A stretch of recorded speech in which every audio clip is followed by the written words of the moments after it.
All right, everyone, we're about 5 minutes out. We're going to go with the live stream in about 5 minutes and start the program in about 5 minutes. So I'll give you the signal when we're ready to go, but we're going to get all prepared. Joel here.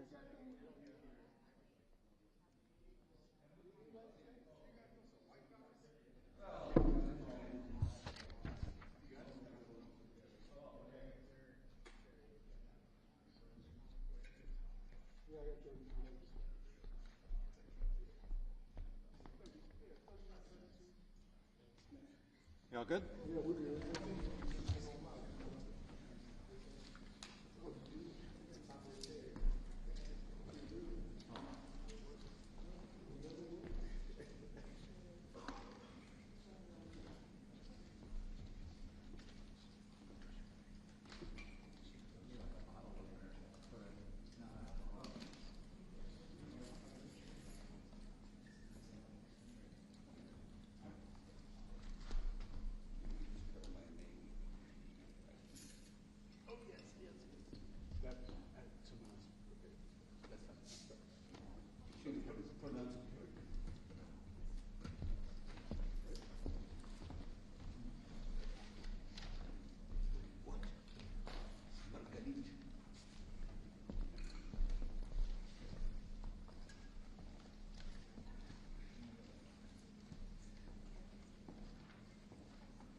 All right, we're going to give one more minute just to make sure we get our live stream coordinated here.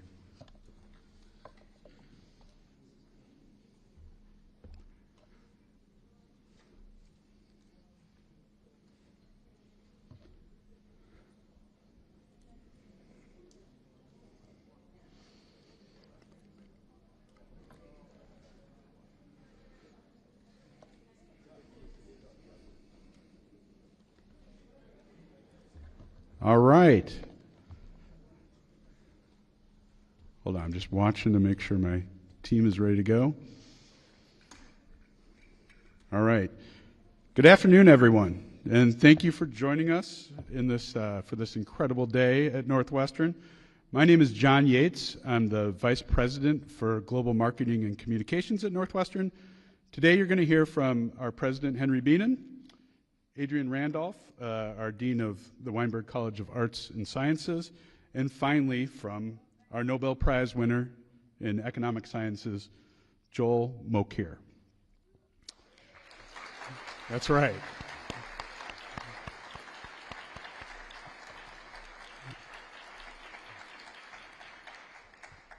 After brief comments, Professor Mokyr will then take some questions from the media in attendance, and we also have some questions that media who could not attend but are watching on the live stream submitted in advance. So I'll be asking him those questions as well. So I think we'll just get this started. I'm going to first welcome up President Bienen to say a couple words. So President Henry Bienen, you want to join us up here?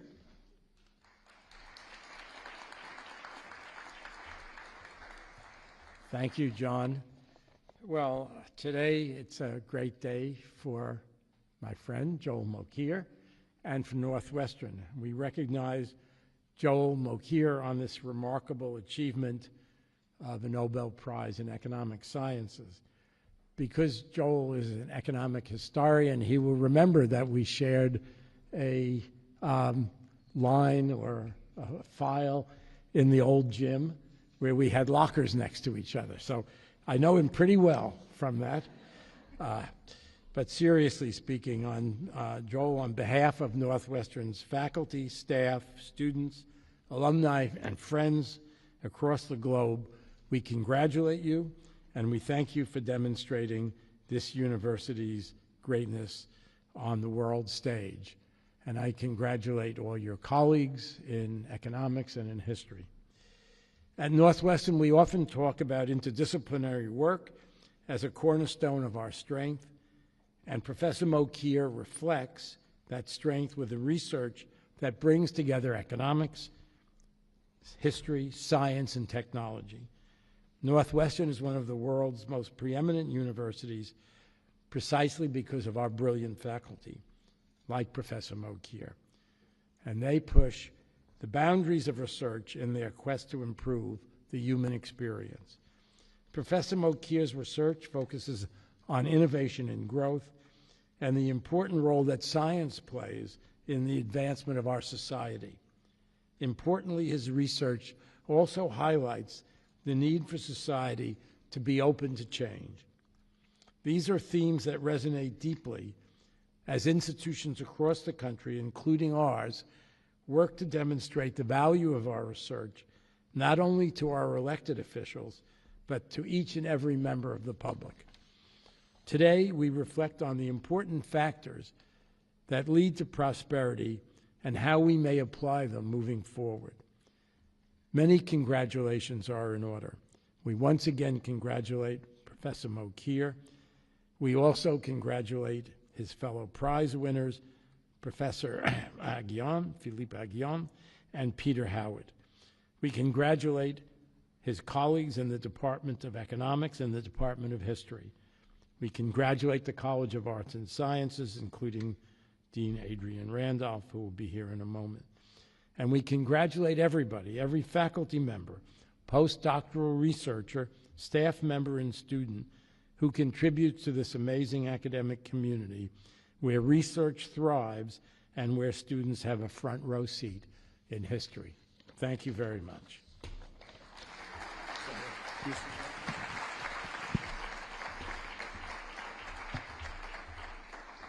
Hello, I'm Adrian Randolph, Dean of Weinberg College of Arts and Sciences, and for those of us fortunate enough to know Joel Mokyr, we know what a gem he is. And I hope many more will find out about him in the days to come, owing to this extraordinary recognition. Joel is a remarkable scholar, teacher, and human. It really is gratifying to see him named Nobel Prize winner in Economic Sciences in 2025. It is fully deserved. Joel arrived, as I'm sure you can read, but I'll just recap, at Northwestern in 1974 and quickly rose through the ranks and was named in 1994 the Robert H. Stroetz Professor. He's a proud member of both our top-ranked economics department and our top-ranked history department. He is, moreover, co-director of the Center for Economic History.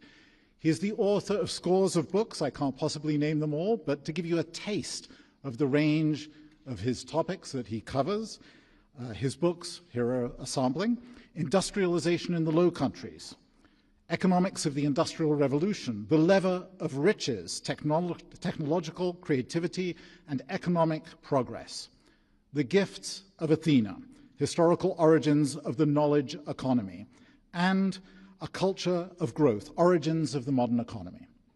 Prolific and influential, Mokyr, his ideas have circulated globally.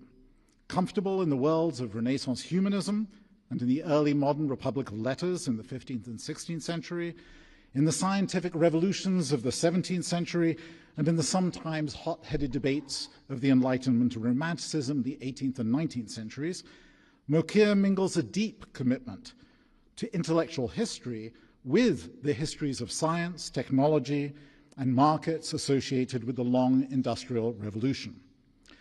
Rather than trying to sum up Professor Mokyr's scholarship, let me just offer one citation, which I think, or quotation, which really captures some of the spirit of his work.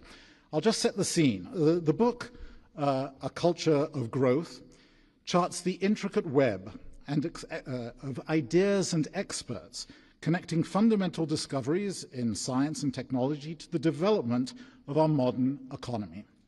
Supporting this thesis is a remarkable skein of cultural threads drawn from well-known and very little-known sources. He links path-blazing experts educated in the new discoveries of fundamental science to what he calls tweakers and tinkerers, who spread knowledge and technical skill across Europe and the world. Among Mokyr's key insights is this visionary and topical claim, quote, "The liberal ideas of religious tolerance, free entry into the market for ideas, and belief in the transnational character of the intellectual community were essential to Enlightenment thought. These were the cultural underpinnings that not only supported a functioning market for ideas, that is, a market in which innovators had a fair chance to persuade their audiences, they also actively encouraged intellectual innovation and thus laid the foundation for the emergence of the modern economy." Joel reminds us that cultural commitments to tolerance, to academic freedom, and to internationalism are the preconditions of our economy. These values are upheld within institutions like our university, which depends on pluralism and rationality, are the building blocks for many of the advances that stream through successful markets and societies. And these values are worth underscoring as we celebrate today our colleague and friend, Joel Mokyr. Joel.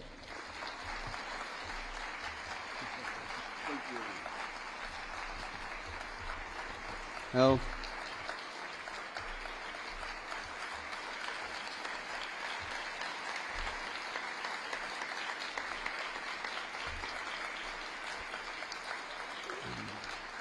as you might all imagine, I'm still a little bit dazed by, what transpired today.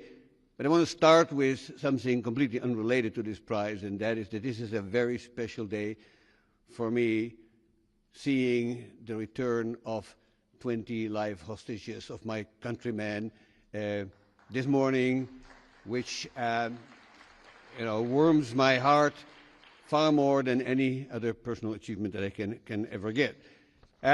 So it was this morning when I got up early and I dashed off to my laptop to check whether these hostages had been returned.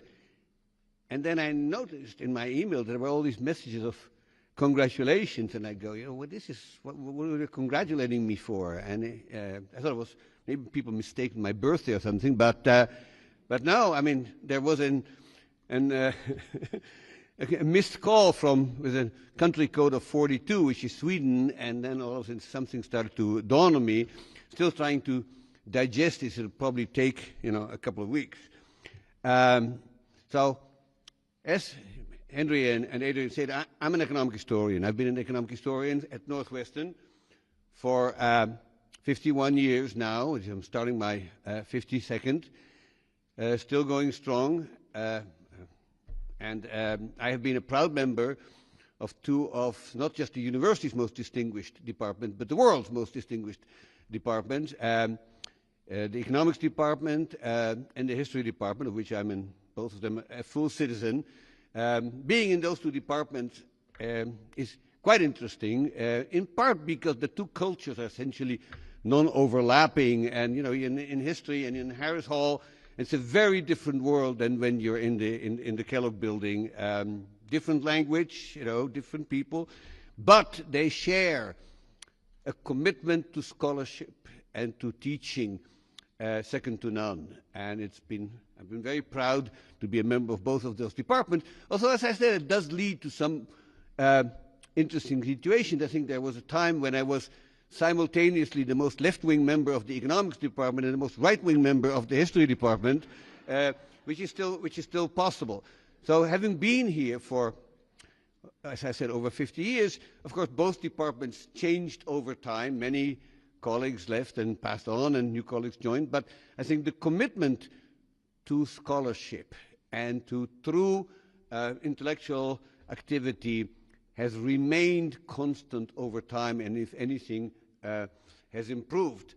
And one of the joys of my life here has been not just those books that Henry talked about, you write them because what else is there to do, but training graduate students. And over these years, I have a large number of brilliant graduate students in economics and in history, and many of them today, I'm proud to say, occupy positions in some of the best universities in the country.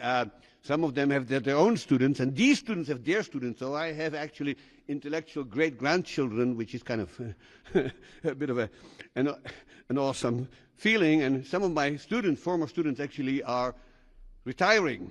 So the news for you, Adrian, is no way I'm going to go retire. Okay, so no, don't worry. Even if my students are retiring, not me. All right, so I'm not going to talk a lot about economic history here because, it will get boring and technical, but I do want to make 1 or 2 points that I think are worth thinking about. In 1994, the Nobel Committee awarded for the first time a Nobel Prize to two economic historians, Robert Fogel and Douglas North. I still remember very well the morning when the news came. I had a graduate student at Washington University where Doug taught, and he called me and said, "Joel, did you hear that Fogel and North won the Nobel Prize?" And I had tears in my eyes of excitement, because this was us. This was us, the tribe of economic historians, being recognized by the economics profession in a way that we didn't really feel possible. Since then, more economic historians have received the Nobel Prize, although somehow the Nobel Committee managed to dress it up as if it was for something else. So Claudia Golden at Harvard got it for her work on gender economics, but of course Claudia is a 100% economic historian. She and I came on the scene almost at the same time. So slightly younger are the people who got it last year, Daron Acemoglu and Jim Robinson, both of whom got it for work they did in economic history. Also, if you knew Daron Acemoglu, you realize he's active in another 12 fields in economics. But that's what they got the prize for. So I want to cite two things that I learned from those Nobel Prize winners and explore its meaning just for a second. Bob Fogel said to me once, Joel, economics must deal with economic history. He says, for economics to work without economic history is like an evolutionary biologist without paleontology. And if you don't have paleontology, you just miss 99.5% of all the species that ever walked this earth. And so I teach economic history in some sense keeping that in mind, that we can observe in the past economic systems, economic societies, economic interactions that we don't have anymore. Some of them just as well, you know. I mean, formal slave markets, feudalism, a whole bunch of other sort of things that have disappeared from this earth, and, you know, we're not sorry about to leave. But if we don't study those, okay, we're really missing a great deal of what economics can teach us. And so that's what I spend my life doing. Doug, who was a very close personal friend, once said to me, and went along, you know, Doug was Mr. Institutions. He talked about, you know, whatever it was that he was thinking about, institutions always somehow came up. And he said to me once, and I'll keep citing that line because it's really meaningful. He said, Joel, you know, there's a good reason why we economic historians speak of technological progress, but institutional change. And he said, you know, the reason is very simple. Technology really, by and large, advances and has an upward trend in large parts because it's cumulative, right? So we know what the people before us knew, but they don't know what we know. So we always know more, and so our technology is getting better. You know, one could argue with that on the fringes, but you know, as a first approximation, it's not bad. But institutions, he says, there's no such trend. There is no way that we can show that they get better over time. They do go up, they do go down. I mean, there's periods in which institutions all over the world were getting remarkably worse, particularly the interwar period in the 20th century, say, and they get better in the years after 1945, and then again after maybe 1989-90, but it has subsequently, they will come down again, and it seems that there's some evidence to show that that's what's happening today. That's, I think, an extremely important lesson from economic history, because as technology gives us more power over nature and more ways, you know, to achieve our goals and to harness the forces of nature to our goals, if the institutions are bad, and by institutions North meant, and I think most of us mean, essentially the rules of the game in economics and in politics. And if institutions get worse while technology gets better, the outcome can be quite devastating to the people. And so that's sort of, once you think about it, it's kind of obvious, right? So, you know, you make a hammer, you build a technological tool. You know, it can be used to build a home, and it can be used to bash, you know, Abel and Cain's heads in. That's, I think, something that's true across the board for technological change throughout the ages. Gunpowder can be used to fight wars, and it can be used to build tunnels. And I think the same is true for the things that are on the horizon today, including artificial intelligence, genetic engineering, and so on and so forth. So there's some, I'm an optimist, and I've always been an optimist, as my colleague Bob Gordon, who's been here since I've been, and we've had many interesting conversations about this. So,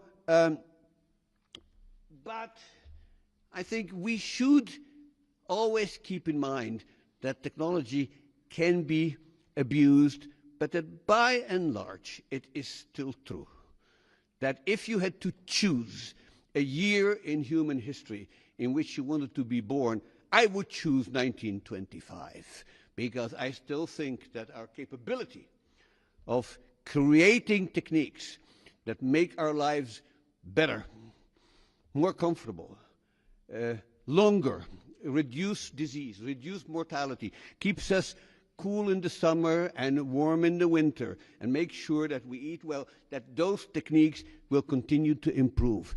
And insofar that things go wrong, and unfortunately there are still famines in this world, and there's still people not getting an education, it is not the fault of technology. It is the fault of our institutions that haven't been getting better. Now there is, before I quit this, there's something I do want to point out, and that is there is a literature today that basically says, you know, we really should stop innovation. You know, growth is bad. You know, this whole anti-growth thing, all it's, you know, it's done, it's brought misery on this world. You know, my late colleague in the history department, a brilliant, brilliant historian called David Joravsky, whom I love dearly. But David once yelled at me and says, what is all this talk about technological progress? It's not getting better, you know. Life in cities was terrible, you know. People were, the cities were dirty and smoky, you know. And, you know, my point is, David, and I said this to him, David, you want one number to show you how things are getting better. Look at infant mortality statistics and see how much better our life is than it was 100 years ago, 200 years ago. Now, that said, the human race faces two of the greatest challenges that it has ever faced. And these things have no real precedent. So history is not a very good guide here. But it's something that we have to face and we have to think about with the tools that history provides us, even if history itself doesn't give you an answer. And those are climate change and the demographic change. And they're very different in their nature and they're very different in the solutions. But given that the only way in which we can cope with these crises is inventing ourselves out of it, I strongly urge the world to keep putting efforts and money and resources and incentives to the people who are trying to invent us out of these two crises. And I think if we achieve that, I think technology will have fulfilled its role. Now, this is not an uncontroversial point, but I think there seems to be almost no other way of dealing with it. And so I wanted to say, seeing everybody here and the many emails that I've gotten, I have, as we call it in economics, have enough warm glow to contribute marginally to climate change. Thank you very much.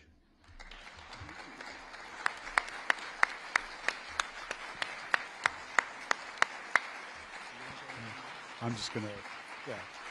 All right. Thank you, Professor Mokyr.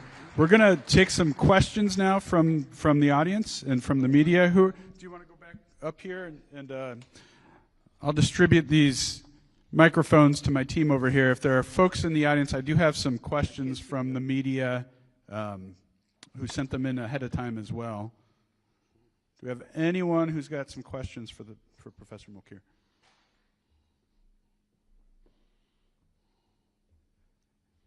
Nobody? If not, then I will read from the questions that were submitted ahead of time. All right, we'll try a couple of these real quick. All right. So the first question comes from, I'm just going to sit over here so we're closer together. The first question comes from an outlet in South Korea called eDaily. And the question is, South Korea has experienced rapid technological advancement and industrial growth, yet faces slowing productivity and structural rigidity. From your research on historical roots of innovation and sustained growth, what lessons do you think countries like Korea can take to ensure that innovation continues to translate into long-term prosperity? Yeah, I must say, I find it slightly ironic that this question comes to me from South Korea, because in my lecture about institutions, I always contrast, as it's almost inevitable, South Korea with North Korea to exemplify the fact that if you have reasonably good institutions, you do a heck of a lot better than if you have lousy institutions, as they do in Pyongyang. I mean, that seems kind of obvious, and I think Acemoglu and Robinson made this point, and everybody makes this point. And so to worry about the South Korean problems, given that it is a wealthy, peaceful country that has miraculously pulled itself up from very low income per capita in the 1950s to one of the wealthier nations in the world today, strikes me as sort of I mean, if you worry about South Korea, what do you think about North Korea? What do you think about, other countries, Myanmar, countries like that? Those are the countries I worry about. South Korea should continue to do what it has been doing all these times. It should make sure its borders are open, that it is tapped into the best practice technologies of this world, and they should have more babies. That, I think, is the one concern that's causing, some kind of stagnation in South Korea. I think they have one of the lowest birth rates on this planet. Maybe this is a choice that they made. And I think there's another question here about fertility. We can come back to that. But in terms of technological innovation, some people here in the audience must be driving a Korean-made car. And I don't think that they would feel very much inclined to think of these Korean-made cars as an example of bad technology. If you want an example of bad technology, look at the cars that were made in the Eastern Europe before it collapsed. And if you ever wanted to see a really bad car, you should try a Trabant, which is now a museum piece. Now, South Korea doesn't make Trabants. They make cars that run and run and run. So to say that I'm really, in all due respect, I'm really worried about their economic future. Many other countries on this planet would like to trade places with them. That's great. A follow-up question from the same outlet. How important do you believe openness and the free exchange of knowledge are for sustaining growth in an era of growing geopolitical and technological fragmentation? Well, I'm a great fan of the free exchange of knowledge. I'm also a great fan of the free exchange of anything else, including goods and services. So my big advice to countries like that is stay open and keep the country not only open in terms of its boundaries, but of the freedom of its people to say what they want, to have a free press, to have free elections. South Korea has had a reasonably successful democracy. Nobody has a perfect democracy. We should know that by now. But South Korea has made the transition to democracy. And so when you make that transition to democracy and to a free society, you realize that Churchill was right in his famous cliche about democracy being the worst of all systems except for all the others. And South Korea has its warts and its trouble, and follow the news, and you realize that it doesn't always get the best people to become politicians. But it is a successful country. Now they are located in an awkward part of the world, of course, because they are a small country right to a very big other country, and that always is a tricky situation to be. I studied Ireland in my younger days, and that was a small country right next to a bigger country, and it didn't always work very well for them. Korea has been able, thanks in part through American support, to pull itself up from its poverty. We're talking about the southern part here, not the northern part. And I think they should. I see no particular reason why that can't continue, except for the sort of threat of demography, which I talked about. All right, the next question comes from the outlet Die Zeit in Hamburg, Germany. The question is, do you believe that the exploration of history should play a larger role in economics, and how could this be achieved?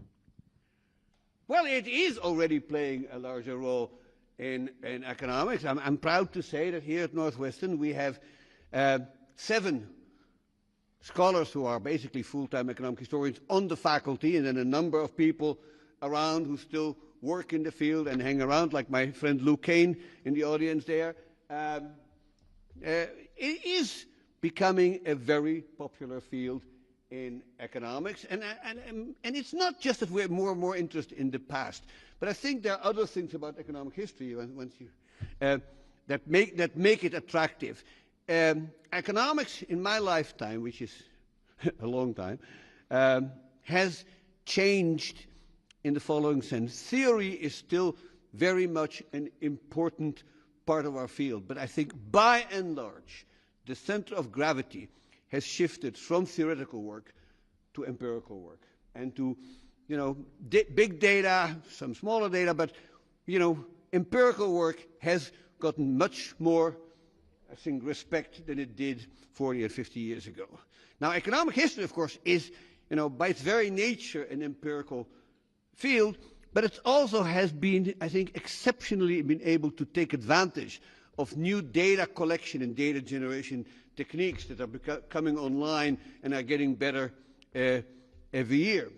And so the fact that both graduate students and young faculty are flowing to economic history is, I think, a sign of the times, not only in that people are interested in the past, which I sincerely hope they do, but also because the options of generating and collecting data that weren't available before are coming online. And nobody has done more to create that than my colleague Joe Ferry, who's sitting in the back. And Joe essentially was one of the first pioneers in using very large samples of data taken from the full count American censuses in order to study American mobility and many other aspects that require large data sets.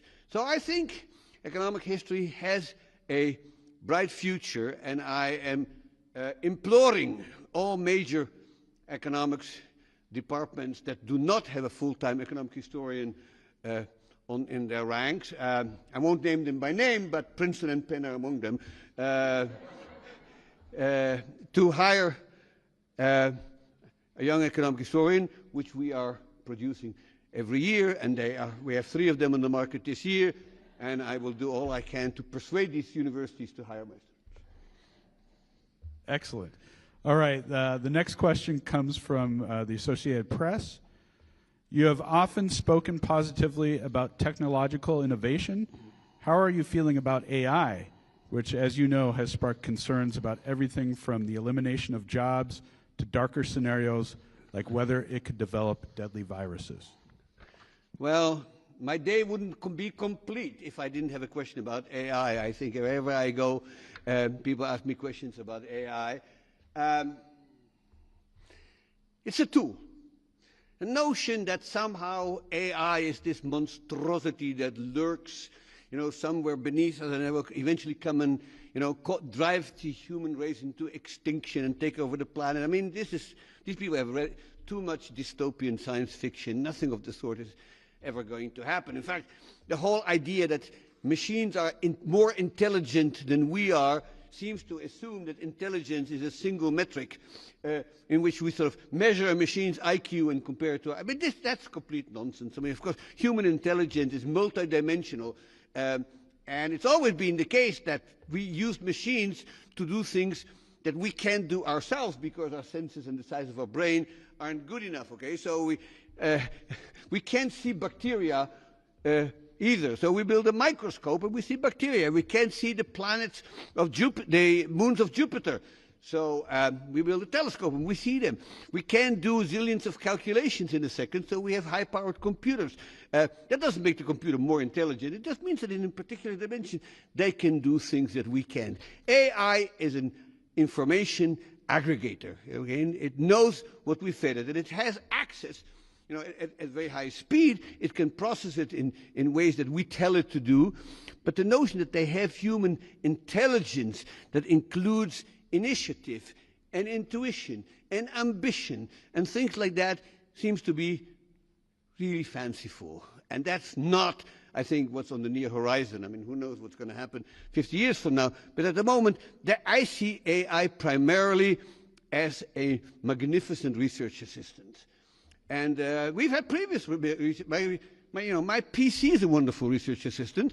For many people doing research, we have other new tools that have come online, much more powerful microscopes, lasers, all kinds of things that we use to do research. And one lesson that you could take away from the scientific revolution of the 17th century is that science advances when the tools that are at the disposal of researchers are getting better. And that's basically Galileo and his telescope and Hooke and his microscope coming up with new insight because they had better tools. AI is another powerful tool, and everybody in this room, unless I'm terribly mistaken, is using it in some way, and I'm as guilty as the next guy. It's not thinking for me. It's just, giving access to information much faster than I need it. Sometimes the wrong information, but you got to be careful. But I don't see AI as a threat to humanity. Now, what will its effect be on the labor market? And there's 200 years of history in which people have been predicting that machines would kick us all out of a job and turn us into this sort of reserve army of the unemployed, as Marx famously called it. And so I, a decade ago, wrote an article for the Journal of Economic Literature with two former students, pointing out that, so this prediction was made over and over and over again. There's actually very few instances of long-term technological unemployment in which people are being thrown out of work and that they're just sitting there, dazed on the streets without ever having a job. It is true, of course, that as technology advances, some occupations and some tasks become mechanized. And usually these people find other jobs. Now, there's friction there, and for some people this may be difficult. But I'll give you one example of my own experience here at Northwestern that will illustrate this. When I came here in 1974, I was assigned a secretary. And what the secretary did was basically type. So I would give her a manuscript, and she would type it up, and then I would fix it, and she would put, these white out and these sort of white tapes in which she corrected it. And then we would go through 4 or 5 iterations of like that. And by the time we were done, it was a total mess, but it was typed, and you could send it to a journal. And then one day, word processing came around. And, we were told, the secretaries will do no more typing. You're going to do your own typing. And so, fine. So what happened to the secretaries? And it turns out the secretaries, instead of becoming typists, became organizers. They run things. They talk to students. And, I'll tell you, a world in which the professors type and the secretaries talk to students is better for the professors, for the secretaries, and for the students. And so, in a way, we have about as many secretaries in economics now as we had at the time, but I would never even imagine to ask one of them to do any of my typing. Instead, they run things for us. They organize things for us. My sense is that probably much more interesting and challenging for them. I think that kind of phenomenon is true across the labor force. Machines don't replace us. They move us to more interesting, more challenging work. And as AI moves us up to take these jobs over, people will move to even higher jobs. So it's worth pointing out, perhaps, and this is an argument made in great detail by last year's Nobel Prize winner, Darren Acemoglu. He said, technological change not only replaces people, it creates new tasks. And I told him, we were talking about this paper, I said, my grandmother, in 1910 was to be told that her great-grandchildren would be video game programmers and cybersecurity experts. She wouldn't have the foggiest idea what we're talking about. What kind of jobs are these?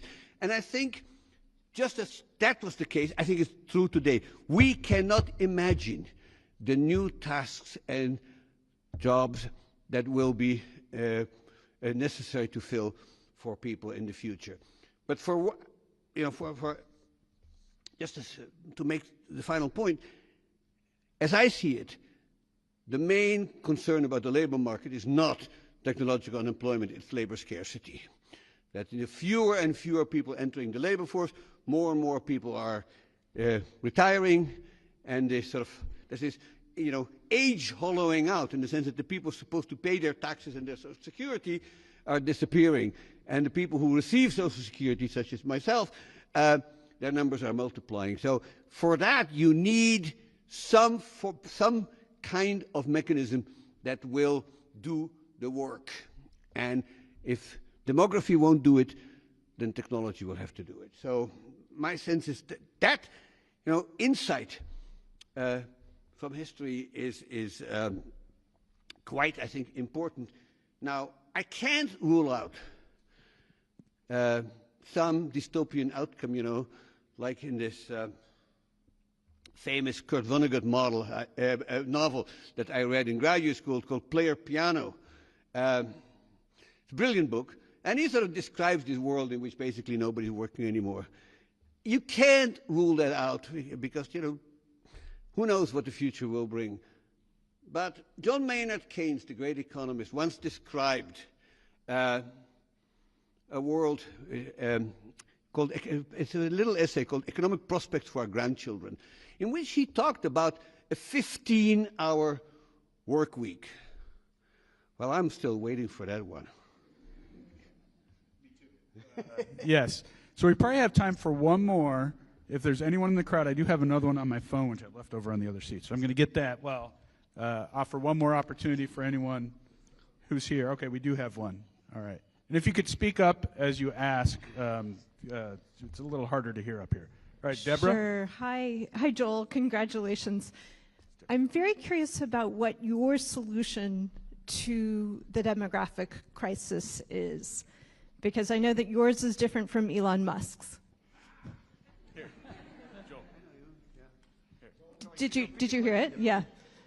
Could you repeat the question, Deborah? My curiosity is, don't fall off the edge of the stage. My curiosity is, what is your solution for the demographic crisis? And I was joking that your solution is surely different from Elon Musk's.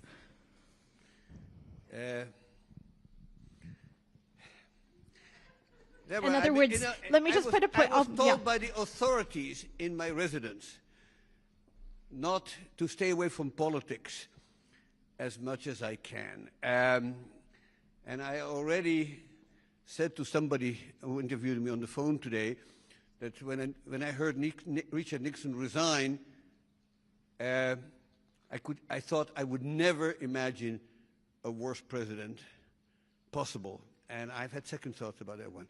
But that's as far as I'll say about politics. But look, I mean, there is, I think, a concern, which is not new either, because we've seen the same thing, you know, in the Gilded Age, that, you know, extraordinarily rich people will have undue influence on the political process. And that is the nature of a democratic capitalist country. Oh, no. I'm asking about the demographic crisis, and how you conceive of the solution to the demographic crisis. Well, the solution to the demographics, that's a really tough one, because this is not a matter of policy. It's a matter of individual decision makers who have decided to have smaller families and who are capable of controlling their fertility. It is not an American phenomenon. It's a worldwide phenomenon.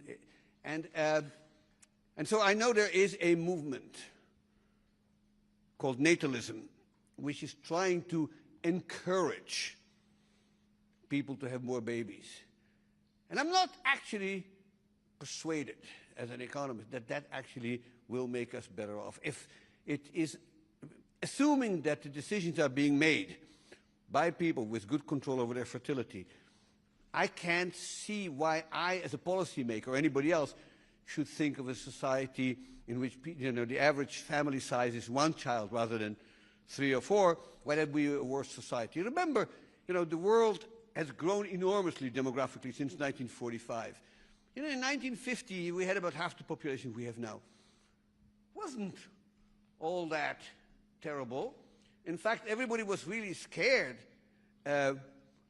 about some kind of Malthusian explosion of population. So if we're going to go from 8 billion to 6 billion, you know, will the planet really get worse? I mean, it's hard to think so. I don't think we'll ever get to a stage in which demographic behavior will lead us to extinction. But I do, so this is a debate I'm having with some fairly learned colleagues who are worried about that. I know of no theory in economics that says what is the optimal population of the world, or even the optimal population of any specific country. What I do think is that the distribution of population over the world today may not be optimal. And that the fact that, you should really allow people across the world to move if they want to move. The notion that somehow the United States is full or Canada is full is risible, right? I mean, countries aren't full. I lived in Israel for years. It's very crowded. People manage. There's bigger traffic jams, but then so what? I was born in the Netherlands, even more crowded. Okay, and then you can go and live in a country which is very large and underpopulated. So, does that make a country good or bad? Is Canada, relative to its surface, is a very small population. Doesn't seem to have affected quality of life in Canada. So I don't actually think that the demographic problem is an existential one. Where it gets to be existential is that in the transition from a larger to a smaller population, the age distribution changes. And when the age distribution changes, you may have a problem of the actuarial nature of the social security system, which is what every country is facing. And I just heard today on the radio that Macron's biggest achievement was to raise the age of retirement in France, which they are now trying to undo. But that is the kind of change that we can adjustment that we can make when the population changes and when there's too many old guys around and too few people working. That, I think, is a fair criticism. But I must say, a world that has half the population that it is today doesn't scare me. Watch out for this right here. Oh, yeah. All right, I think I'm going to bring Dean Randolph back up here for a quick toast, if that's all right. All right. Could I invite Jeff Ely, Chair of the Department of Economics, and Kevin Boyle, Chair of the Department of History, and Margalit, I don't know where she is, up to the stage. And we will have a toast.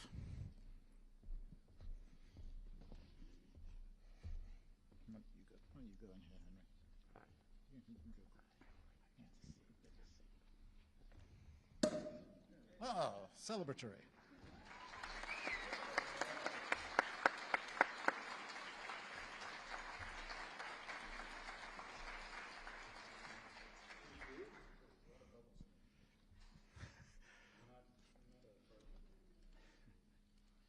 Come on in. Yeah.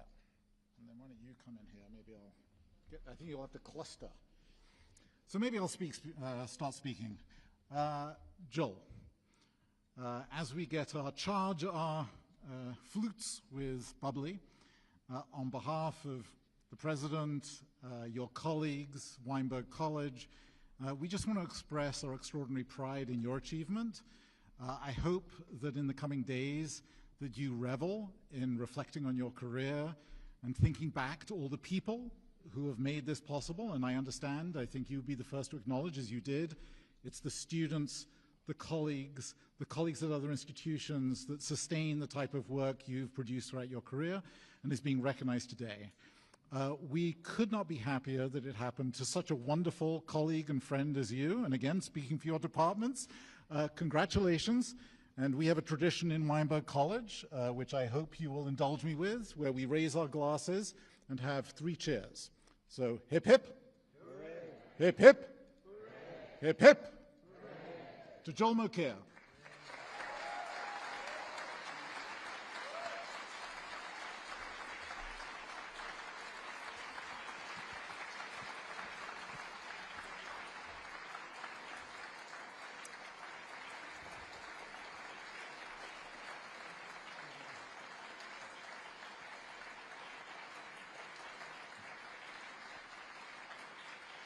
So thank you all for coming. With that, that is the end of the formal ceremony. Thank you very much.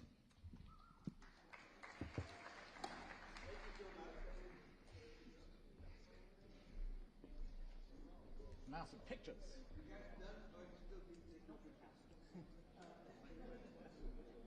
I want some pictures. Sure, bring anyone up. Yeah. Oh, do you want? Yeah, absolutely.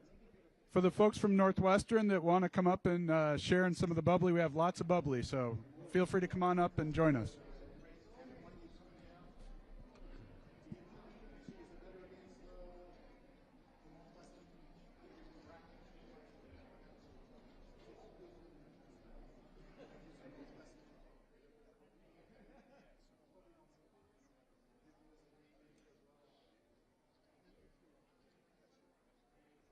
That was good.